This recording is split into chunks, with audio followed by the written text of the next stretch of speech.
Hey, Crime Salad listeners. Welcome back to another episode of Crime Salad, where we talk true crime. My name is Ashley. And I'm Ricky.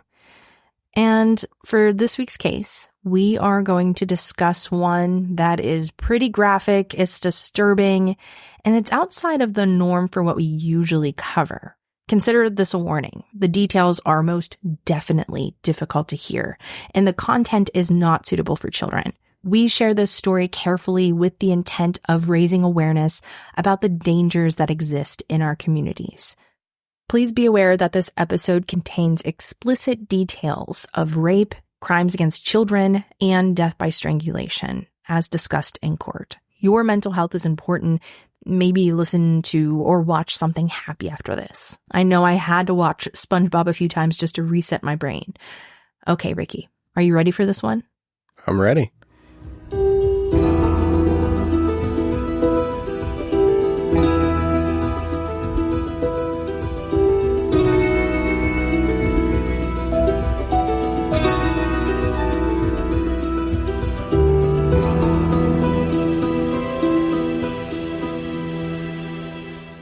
So this story takes place in Oakridge, Tennessee, where Jennifer Paxton was invited over to this guy's house, essentially offering her a place to stay. For Jennifer, times were tough. From what her family described, she was living in local shelters, and from what they believe, she was in a rehabilitation program due to her drug problem. It was mentioned in court that, for the most part, the family wasn't aware that she was, quote, selling herself to fund her drug habit. It was believed that her mom had offered her to stay at her house, but she decided not to. However, this guy that invited her over to his house most likely saw these things knowing that she was desperate for money, desperate for a place to stay, and used them to his advantage. She was lured into a living nightmare at Sean Finnegan's apartment on East Fairview Road in Oakridge, Tennessee. Jennifer Paxton was left chained to the side of a bed in a 2-bedroom apartment, believed to be starved, beaten, raped, and sexually assaulted, tortured by the hands of Sean Finnegan and his loyal girlfriend, Rebecca Dishman, who slept peacefully in their bed while Jennifer suffered next to them on the floor. She was told she wasn't leaving the house and she would eventually die at the hands of Sean and his girlfriend. She ultimately suffered through multiple cuts, humiliation, and she suffered a horrible death. And the very one who eventually spoke up about these horrible things was the girlfriend, Rebecca Dishman, revealing that Jennifer was strangled over and over again for hours until she took her last breath.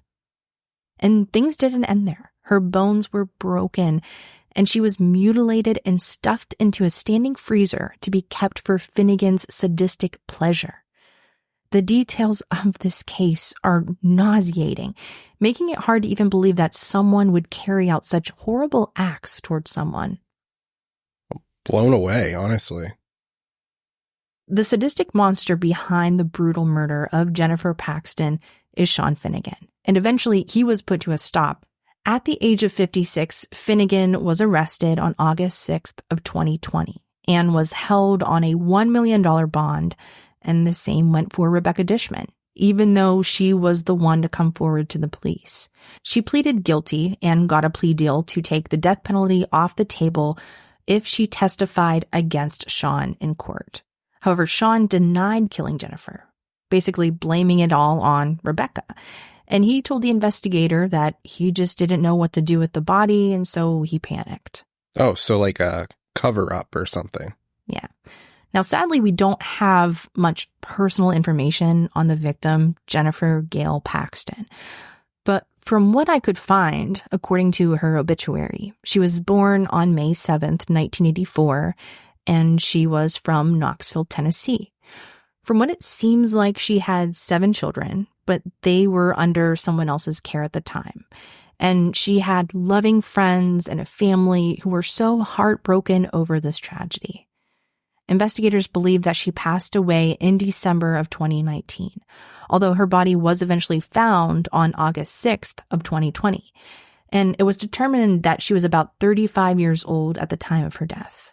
Now, there's 3 people of Jennifer's family, her cousin, her grandmother, and her aunt, who are big supporters of Jennifer, and they are making sure that she gets justice. They never want her to be forgotten. Jennifer Paxton's family shared a few messages that will show the amount of grief and shock that this evil caused. Jennifer's cousin, Beverly Jeffers, stated, quote, "We didn't just lose Jennifer. She was taken from us." She described the fear the family felt when Jennifer went missing, knowing she would never go days without contacting them. And then on August 6th, 2020, Jennifer's mother, Patty, received a devastating call that no mother should ever have to receive. Patty had reported her missing, hoping she would be found. And well, she was found, but she was tragically and brutally murdered. Patty passed away while grieving her daughter's loss, often questioning if she could have done something more to prevent it, putting all of the blame on herself, which is absolutely heartbreaking. And this has got to be the most heartbreaking part of this story. Another cousin of Jennifer's, Brittany Payne, shared how Jennifer was like a sister to her. She stated, "I have nightmares. I can't sleep or eat right. My whole world has changed, turned upside down. I'll never look at this world the same again." It makes you wonder if someone is capable of doing something so incredibly disgusting and horrible. Like, is this the first time that they did it? Is this the first time that they just got caught? You always hear these stories in retrospect, too, where they're like, that could have been me. I met the guy 6 months ago. Now, on top of this, once they investigated the home of Sean Finnegan, he and Rebecca became separately accused of sexual abuse of a child, which allegedly occurred around May of 2020. Well, there you go. Yeah. And it will be interesting once we find out more information and get deeper into the story. You know, someone may come forward. There may be other victims out there that are like, I know this guy. This has happened to me. Because this case just went through court. Now, Finnegan's home, it's situated in Oakridge, Tennessee, as we mentioned, and he lived in this apartment for a few years alone with his mother, which I will add, yes, she was living there the entire time that all of this took place. In early fall of 2019, when Rebecca, Finnegan's girlfriend, moved in, his mother was on hospice at the time. She's an older woman, approximately in her 80s.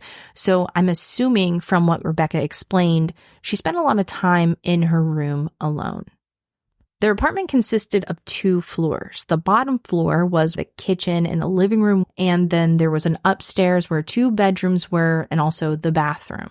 From looking outside, it kind of looks like it's a regular house, but it's split up into 4 different tenants, who all have a front door. So not only did the mother live in the house, they also shared walls, shared neighbors. Yeah. Did anyone hear anything during this time? I mean, we've lived in apartments. You can hear everything. You can hear someone going to the bathroom, walking to the refrigerator. Well, it gets interesting because there was a neighbor in that same house as Finnegan's who heard the commotion. She heard banging on the walls around the same time that Jennifer would have been there. She heard it travel from the kitchen to the living room area, which was downstairs, and then travel up to the bedroom where Finnegan's room was. And she heard the headboard banging on the wall for quite some time. And then after this night, she would only seem to hear the headboard banging on the wall for hours at a time. And she just assumed that someone was having rough sex. And she just didn't make it a priority to call the police because she just assumed, well, it's none of my business. It's kind of hard because you live next to these people. You wave to them when you see them outside. Maybe you don't want to stir up any drama. Maybe there was just some kind of crazy argument. You just don't want to get involved. It's kind of hard to say, but it makes me wonder how extreme that night was, because we're going to talk more about it, like what Jennifer went through that night. Right. And it's like, how didn't you just call the police? But I think it would get confusing, though, because from what you told me, a lot of it was sex related. So it's like, where do you really draw the line of like, oh, that's sex, oh, that's something else, or is it, wow, they're being really extreme, Jesus, guys, Yeah. you know? I would hate to be that neighbor who called and then it's like, oh, we're just having rough sex. Right. But, I mean, you can still call the police and make it anonymous and say, hey, we're getting some complaints, you know? Yeah. Like it just like a wellness we're just checking check on you. Is everything okay? Because it just takes that, you know, if you hear something, say something. Imagine in retrospect, though, like obviously this happened. She heard these things. Now she knows what was happening. Oh, yeah. That would haunt you for sure. Yeah. They even asked her in court, actually, like, do you feel guilty about this? Which was kind of like a wrong question to ask because it's like, why does that have anything to do with this case? Right. But I know you would feel like horrible about that. And like you said, we've had neighbors in apartments where it's like you hear stuff and you're just kind of like, turn up the music a little bit. I don't know what's going on. Wow, they get wild over there. Or listen like really close to the wall. Like, what are they talking about? What are they fighting about? Yeah. But yeah, I mean, in this situation, I mean, it's best to just call, you know? But yeah. And there was a neighboring house that was similar to the one that we described that was divided by a driveway with other tenants as well, who were somewhat friends of Sean's. They occasionally would smoke pot together, and soon they became Rebecca's friends once she moved in. And occasionally they would all go over to Finnegan's apartment for like 30 minutes or so and smoke, talk, and hang out and whatever. However, these were the neighbors who eventually helped Rebecca get out of her situation. And we'll get to this more in detail soon. So here's a little about Rebecca Dishman, Sean Finnegan's girlfriend. Okay. She grew up in Tennessee with her parents, who ended up passing away when she was 18 years old, and she was a senior in high school. And since this happened, it seems like Rebecca was often on the run looking for some kind of stability. She was living with her fiance at the time once her parents passed away. However, they split up and she moved in with her aunt and uncle and lived there for about a year. Then she started to live with a new fiance. And when they broke up, she would move in with friends who would kick her out. Then she would move in with family who ended up kicking her out also. And eventually she moved in with a couple that she was friends with. However, at some point, she feared that they also would kick her out. She did a fair bit of couch surfing. Yeah. Now, throughout all of this time, she stated that she had been engaged 5 different times in the past and lived with 3 of them. She had a few odd jobs here and there, but she was fired at all of them. She tried becoming a CNA, but she wasn't able to pass her test to be certified. She worked at Five Guys restaurant as a cashier, and she worked as a waitress at a restaurant, but she was let go of all of these jobs. So it sounds like a pretty rough patch in her life. Yeah, it seems like she had a little of a challenging life trying to figure everything out. Yeah, she's probably looking for some stability, someone to most likely provide that for her. Yeah. Now, around August or September of 2019, she met Sean Finnegan over Facebook, who she believed was in his 40s at the time, when in reality he was around 50, 56 years old, and was convinced to move into his home about 2 weeks after meeting him. So how old was she at the time? She was 21. Oh, big age gap. Yeah. And he told her that he wanted her to move in and for her to be his girl. Apparently, they had talks where they both were interested in the BDSM lifestyle. She was the submissive and he was the dominant. Now, she was pretty much new to this lifestyle, so she was like mildly interested in it, not to the extreme as to what would eventually happen once she entered into Sean's world. Now, this time, she didn't know much about him or his background. All she knew was that he worked at a bar/restaurant called the Pint House in Knoxville, Tennessee, as a cook working the night shift. So preparing burgers, making the wings, and he would eventually get home around 5:30 a.m. the next day. So 12-hour shift. And so Rebecca packed her bags and she told the people she was living with that she was moving out. And Sean came to pick her up. She learned that Sean's mother was living in the apartment as well, but her health was declining. So while Sean would go to work, she would stay there. His mother was there too, but from what she explained, it seemed like a relationship never developed with her and his mother. They would have neutral interactions, but they never got to know each other on a personal level. She did make somewhat friends with the neighbor at the time, and we talked about that. They would smoke weed together and hang out. But for the most part, she spent a lot of time alone, being the stay-at-home girlfriend while he would work his 12-hour shifts. She described her and Sean's relationship as relatively rapid-paced, and she was optimistic that it would be a normal relationship. Things seemed safe. They seemed normal. It was probably exciting that she finally found some kind of stability. And this secure feeling lasted about 1 to 2 weeks. Not very long. No. Sean's true colors really came to the surface once the dust settled. Their first argument started when she went to go get a shower, and he shoved her in the shower, causing her to cut her leg and fall down. Rebecca described this as the incident that led to her first punishment. So what made him snap? What was the trigger? So she explained that he was angry because she had used his cell phone to log into her Facebook, and he happened to see that her ex had messaged her and sent her explicit images. Okay. Now, according to Rebecca, she's thinking punishments. They're into this kinky sex life. Once she got out of the shower, he tied her to the bed, had intercourse with her, and scratched her down her back with force that made her bleed. Doesn't sound like makeup sex. No. She expressed her relationship was very controlled by Sean from this point on. She thought that punishment, that meant kinky sex, not this violent, aggressive behavior that she experienced.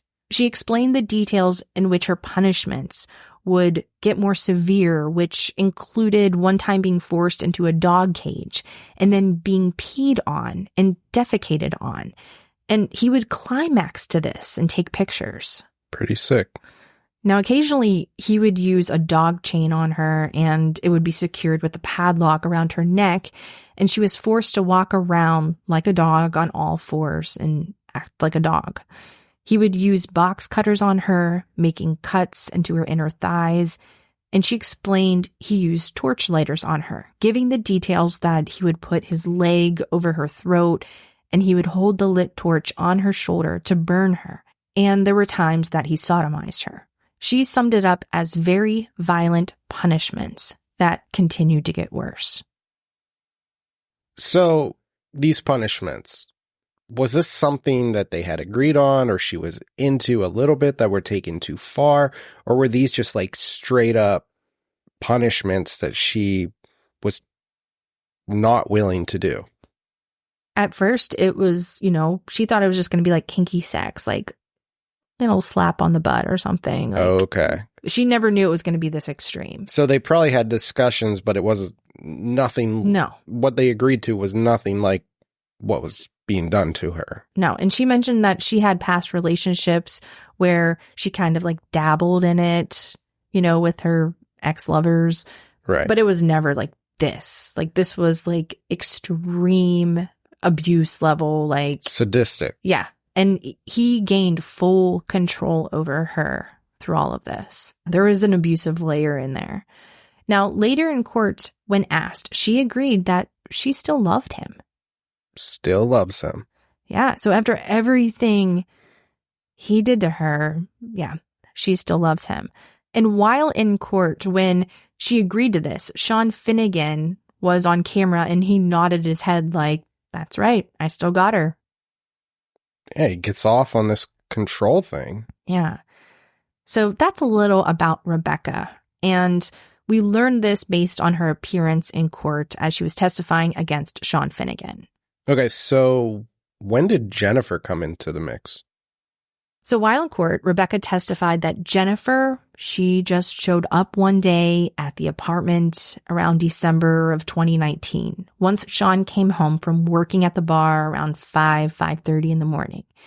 Rebecca woke up to this girl that he had brought over to the house.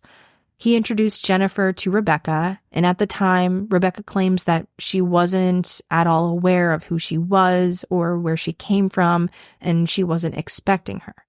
Wow. This was like something he did totally on a whim. Yeah, he was in total control of any decision that was made in this relationship. He was like, hey, I brought a girl home.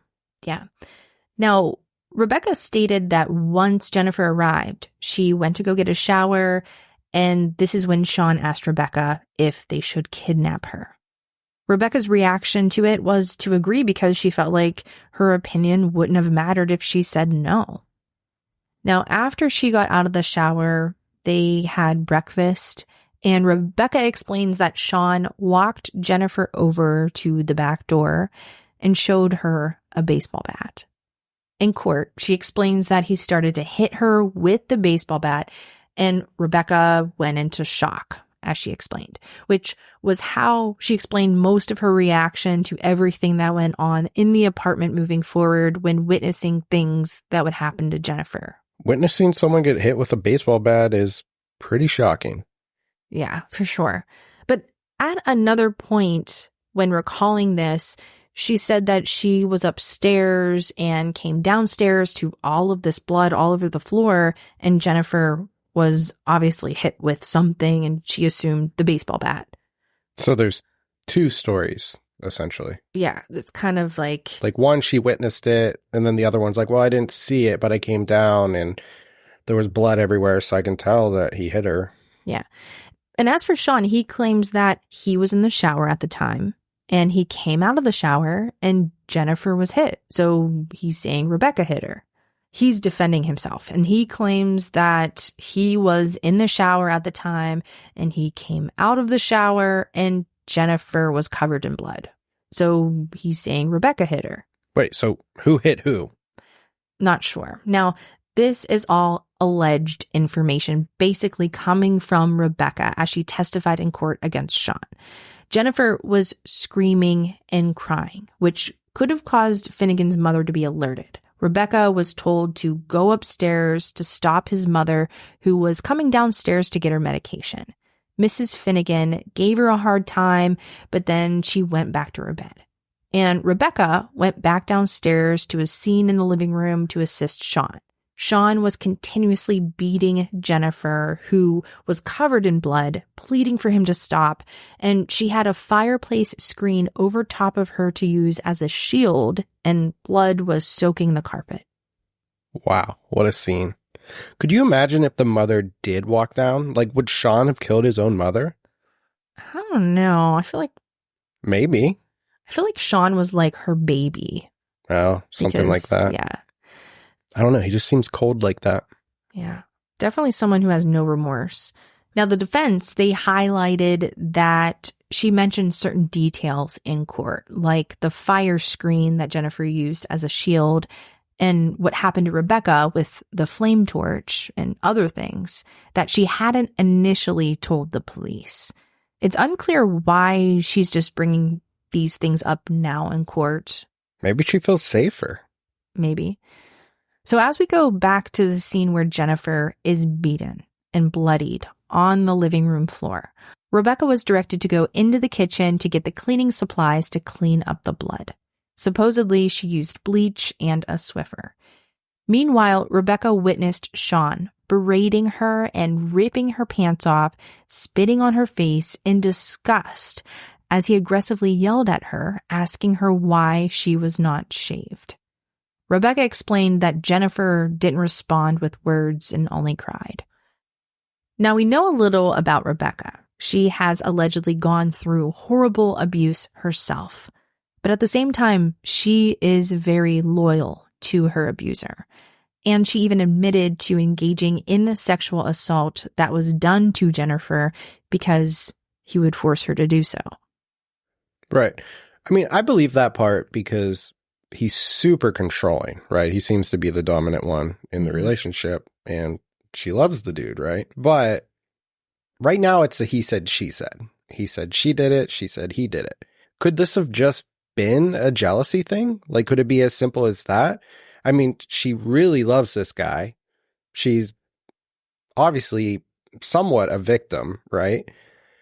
And he says that he disappeared or whatever, was away, and he comes back down and sees blood and assumes that Rebecca beat her with a baseball bat. Did she? Like, maybe this was something done completely out of jealousy.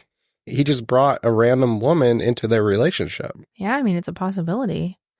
Can't rule it out. Now, she did state in court that Sean brought in, quote, prostitutes, as it was described, often for mainly his sexual pleasure, but they both would engage. It wasn't like this was a one-time instance where a girl showed up. Oh, okay. But nothing like this extreme has ever happened. Jennifer shows up in the house, gets a shower, eats breakfast, and then she's beaten with a baseball bat. So it's weird that this particular time she was essentially beaten so badly and they planned to kidnap her. So he didn't bring her home for a sexual act, like with Rebecca, similar to what they had done with prostitutes, right? Yeah, this was a little different. Like, this was like next level. Like, he asked her, hey, should we kidnap this girl? Oh, like when she was in the shower. Yeah. He's like, hey, this is what's going on. We're going to kidnap her. Yeah. So it could have been like a team effort. I mean, I couldn't see Rebecca doing it. It seemed like she was just like a dog with her tail between her legs, submissive, right. You know? Right. You know, I just assumed that this was one of those cases where it was like a sexual thing that went bad or something like that. But this is like next level. Mm-hmm. So at this point, Jennifer was conscious but badly beaten. She was forced to stand up and walk upstairs. Sean directed Rebecca to stand on the other side of her, and they escorted her upstairs to Sean's bedroom, where she never left. He put her on the floor near Rebecca's side of the bed and sexually assaulted her after she had been beaten and berated. And Rebecca participated in the sexual assault as well. And she explained that he wasn't satisfied with Jennifer, so he forced Rebecca to give him oral sex. Afterwards, he chained Jennifer to the side of the bed where she remained on the floor. He directed Rebecca to not leave the apartment, and she was told if she tries to yell to take care of it, meaning to hurt her. And he supposedly left for work. Now, in this apartment, there were dog collars found, some with the prongs, with unidentified male DNA. There were zip ties and chains, dog leashes, just all that sort of stuff. So Sean trusted Rebecca, right? Mm-hmm. But did he also chain her up? Like, did he trust her that much? She stated that she was never locked up or chained up while Jennifer was there. She could leave if she wanted to. She went on walks sometimes, but she didn't have a car. She didn't have a cell phone. It's so hard in these situations because you want to say, why didn't she just run away? But was she too afraid to run away? Was she too brainwashed? Was she a victim also? It's hard. There was a strong controlling factor involved from what it seems. You know, she was told to do things and she would just do them. No questions asked. And ultimately, this is her everything. I mean, she didn't really have anything before him, right? This is her stability. Obviously, he's the one who works. It sounds like she doesn't. She leaves him, she loses everything. Yeah, I mean, that power and control Finnegan had over Rebecca just seems so wrongfully strong. Maybe at the time she was okay with everything. Like you said, she didn't have anywhere else to go. She didn't want to leave, maybe. But he would continue to go to work for like 12 hours a day. And she would be at the house alone with Jennifer, who was still chained to the bed. Now, the chains that were securing Jennifer were locked with padlocks, and the keys to the locks were always with Sean Finnegan. So she never had the opportunity to set her free once he left for work. And this went on for days as she was continuously sexually assaulted by this monster and his girlfriend. So was she ever unchained? Like, did she have any type of freedom?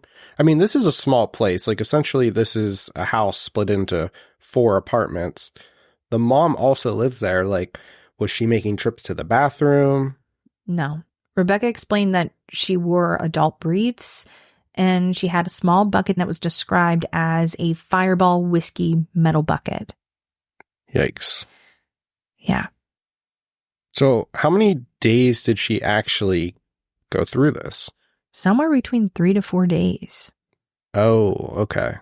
Now, Rebecca said that she would feed her and would give her cigarettes to smoke, but for the most part, she was starved and was dying and in horrible condition. She needed medical attention. And as time went on, her condition from what happened to her so far was causing her health to deteriorate. And it was believed that they were debating on killing her at this point. Now, allegedly, while Sean was at work, Rebecca tried to pick the lock with a knife, but it didn't work. She also unsecured the zip ties, so she broke them off, and she states that when she did this, Sean came home from work. He noticed that the zip ties were removed, and this made him angry. He warned her about the possibility that she could have hurt her, and Rebecca also stated that because she broke off the zip ties, this led to punishments.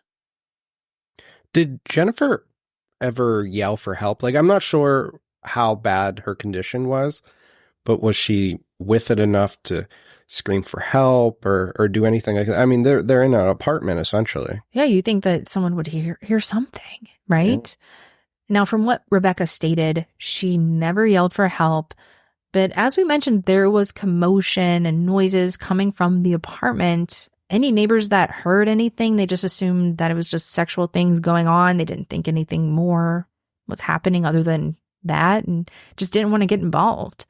Yeah. Rebecca explained that there were a number of times that Jennifer begged to be let go. And Rebecca's response was that she wished she could help, but there was just no way to do so.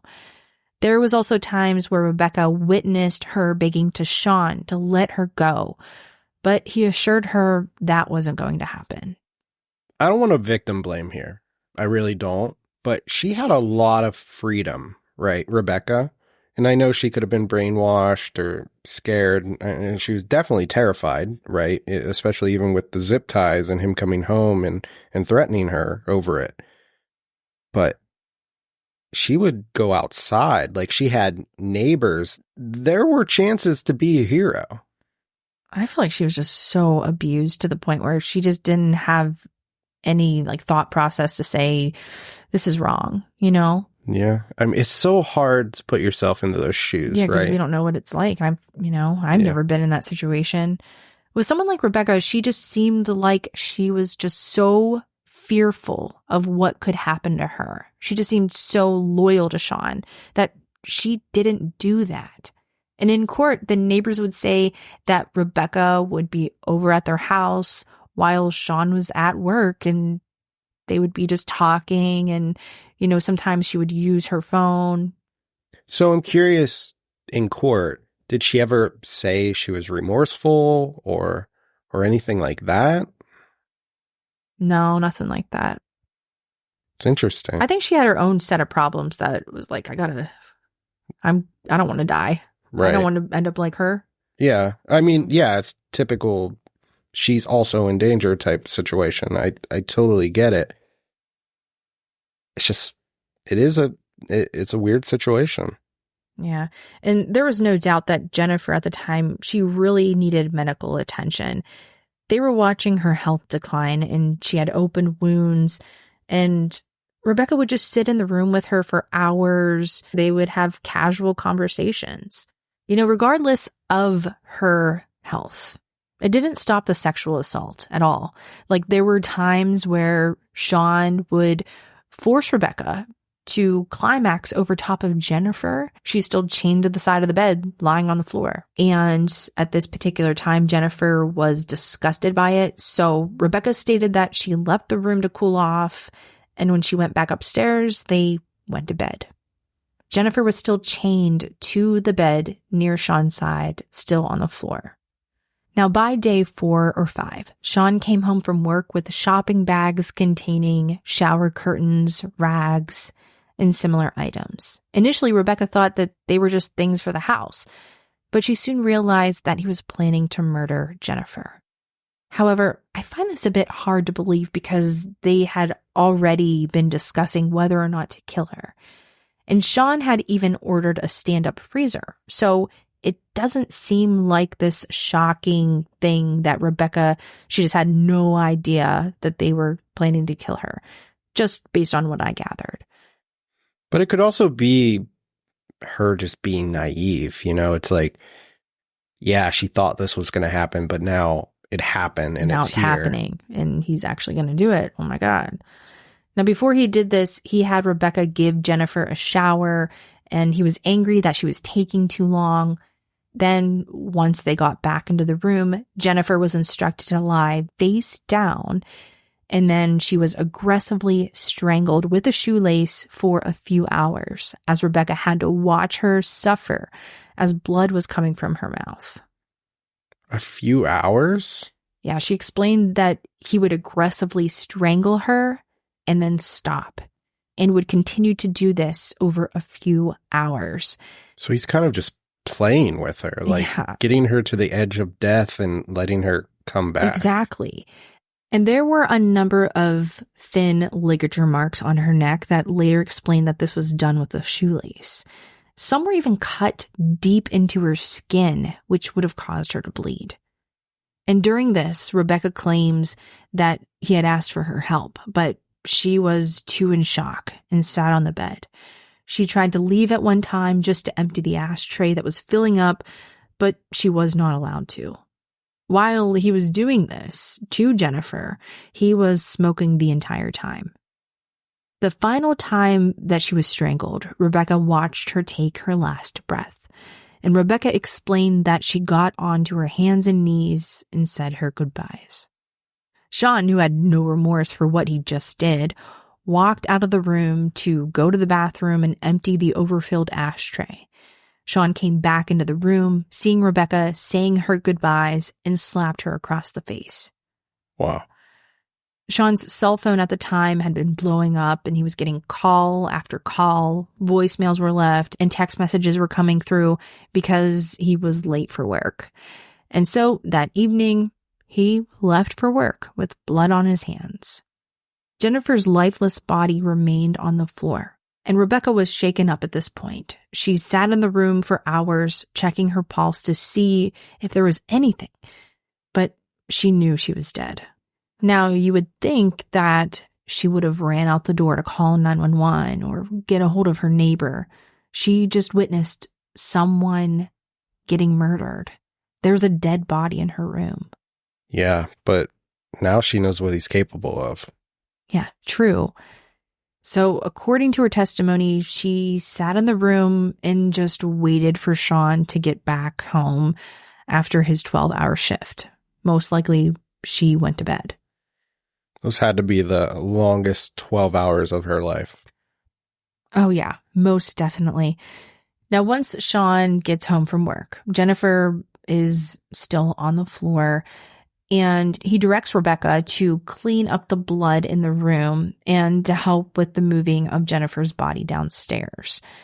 It's not confirmed as to what day Jennifer was murdered exactly, but the prosecution argues that it was sometime around Christmas. And according to records, he had ordered a stand-up freezer from Rent-A-Center on December 27th, which it was delivered the next day, December 28th, 2019. And he instructed them to just leave it on the front porch. No big deal. Just leave it there. I'll get to it. Wait, Rent-A-Center? So he didn't even own the freezer? No, he just ordered it and had it delivered outside. Rent to own. Yeah. So at some point, the freezer was brought inside the house and it was positioned in the living room. Sean forced Jennifer's body into this freezer. The freezer was moved so the door was facing the wall, so it wasn't easily opened by someone who would be curious. However, Sean was beginning to become worried that someone would open the freezer, like his mother or someone who would come into the house. And so together they take Jennifer's body out of the freezer, they carry her upstairs, and then they also carry this freezer upstairs together. And this freezer is a stand-up freezer. It's like 5, almost 6 foot tall. Once the freezer was upstairs, and they run an extension cord into his bedroom closet where the freezer was, and they forced Jennifer's naked body, allegedly breaking her neck and her arms to get her body to fit into the freezer. And Rebecca says that when Sean did this, Jennifer let out this strange noise and blood got all over Rebecca. Sean ended up changing the doorknob on the closet, I'm assuming with a lock, and that was that. She remained in that freezer for 8 long months, and her body was positioned in a way for Finnegan's sexual pleasure, keeping her breast exposed and her face exposed. Ew, so he can, like, revisit it. Yeah, and he most definitely did. So what was the sound that they heard? Was it, like a snapping or, like... It could have been, like, gas buildup. Oh, something like that. Yeah, it wasn't... Like, she was dead. Right. It was probably, like, a gas releasing or something like that. Now, the heinous acts towards Jennifer didn't end with her death. It was described that Finnegan shockingly and offensively mistreated Jennifer's body. According to Rebecca, she recalled a number of times that she caught Finnegan opening the freezer to masturbate to her frozen and battered naked body. He would stab her frozen body all over. At one time, Rebecca witnessed him standing there with his hand out, and soon she realized that he was holding her nose. According to her, she ran downstairs when she saw this and was about to run out the back door, but he called her back into the room to perform oral sex on him, and so she did. Oh, man. He had also cut other parts of her frozen body, like her left breast was completely cut off, and her nipple was cut off. Dude is sick. Now, there is so much more to this case. I hate to end it here, but next week we are going to touch on the details of when Rebecca finally made the decision that enough is enough. She needs to get the hell out of this house because what could happen to her, and who intervened and what details were brought up in court that weren't initially mentioned from Rebecca to the police or in her testimony. So stay tuned to make sure you subscribe to Crime Salad so you'll get a notification when part 2 posts. And before we jump off here, we just want to thank our subscribers. Thank you so much for supporting Crime Salad. You make it possible with listeners like you. And if you're not already a subscriber, make sure to check us out on Patreon or Apple Plus, where you can get ad-free listening and bonus content. Yeah, doesn't that sound awesome? No ads. All right, and we will see you next week.